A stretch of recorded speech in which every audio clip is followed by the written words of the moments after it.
বিভিন্ন মেয়েদের সাথে এভাবে প্রতারণা করতেছে, বিভিন্ন মেয়েদের জীবন নষ্ট করতেছে, টাকা এভাবে নিতেছে। আমি এই জন্য আসছি যে ওর একটা ভালো শিক্ষা হওয়া উচিত, তা নাহলে ও আরো মেয়েদের সাথে এরকম কাজ করবে। যেন আর কোনো মেয়ের সঙ্গে এরকম করে টাকা পয়সা না নিতে পারে, কোনো মেয়ের ক্ষতি না করতে পারে, আর আমার টাকাগুলো যেন ফেরত দেয়। শুধু ওর একার দোষ না, এর সঙ্গে রিয়ামণিও জড়িত। রিয়ামণিকে ফুপু বানায় বলতো, ওর বাসা তো যে বাসায় থাকতো খিলক্ষেত, তো ওই বাসায় ও ইতির সঙ্গে থাকতো। তো সবাই তো জানে যে ইতি ওর ওয়াইফ। তো আর অন্য একটা মেয়েকে যখন নিয়ে যাবে তখন তো যে কোনো একটা পরিচয় দিতে হবে। তো যখনই বাড়িওয়ালা জিজ্ঞেস করছে যে এই মেয়েটাকে, তখন ও বলছে যে রিয়ামণি তো মাস্ক পরা ছিল, ও তো বোরকা টোকা পরে না, ড্রেস পরে চলে যায়। তো বলছে এটা আমার ফুপু।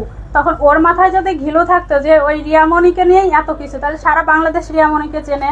তখন বাড়িওয়ালা বলছে যে রিয়ামণিকে নিয়ে এসে আমার কাছে ফুপু পরিচয় দেয়, আমি মনে হয় রিয়ামণিকে চিনি না। ওর বাসাতে গেছিলাম, ওই যে হিরো আলম ভাইয়ের একটা মামলা করছিল না, তো ওই মামলার পারপাসে গেছিলাম। আর বাড়িওয়ালাকে বলছিল যে হচ্ছে আমার ওই মামলার বিষয়ে একটা আপু আসছে, বাড়িওয়ালাকে এই কথাই বলছিল। আচ্ছা, এই যে আপনারা তার বাসায় কতদিন ছিল? না না, তখনই তো আমি চলে আসছিলাম, মানে ওর বাসায় যে আমি থাকছি, নিয়মিত যাতায়াত করতে? মাঝে মাঝে যাতায়াত করতে। ওর বাসায় যে আমি থাকছি এরকম না, কিন্তু ওর সঙ্গে আমার 2 মাস সম্পর্ক ছিল, পরিচয় ছিল এইগুলাই। আর আমি হচ্ছে টাকাগুলা দেওয়ার সময় বলছিলাম যে রিয়ামণির সঙ্গে তুমি কাজ করা বাদ দাও। তখনও বলতো যে রিয়ামণির সঙ্গে শুধু কাজই করি, অন্য কোনো সম্পর্ক নাই। কিন্তু ওদের মধ্যে কাজটাই নাই, কিন্তু অন্য সব সম্পর্ক আছে। ওরা হচ্ছে ইয়েতে যায়, বারে যায়, 3টা পর্যন্ত বারে থাকে, আর 3টা থেকে 9টা পর্যন্ত রিয়ামণির বাসায় থাকে। মানে একটা ছেলে একটা মেয়ে একজনের বাসায় থাকে, রিয়ামণির বাসায়। তো ও আর ওর বোন ছাড়া কেউ থাকে না, ওর বোন তো বাড়েই থাকে, মায়ামণি।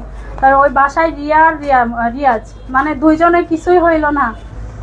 আবার এই যে লুকায় লুকায় 300 ফিট ঘোরাঘুরি, বারে যাওয়া, ও বারে যেয়ে আমার টাকাই নষ্ট করতো, মানে আমি আপনার টাকা নিয়ে রিয়ামণির সঙ্গে ফুর্তি করতো। এইটা যে আপনি দেখার পরও কেন আপনি?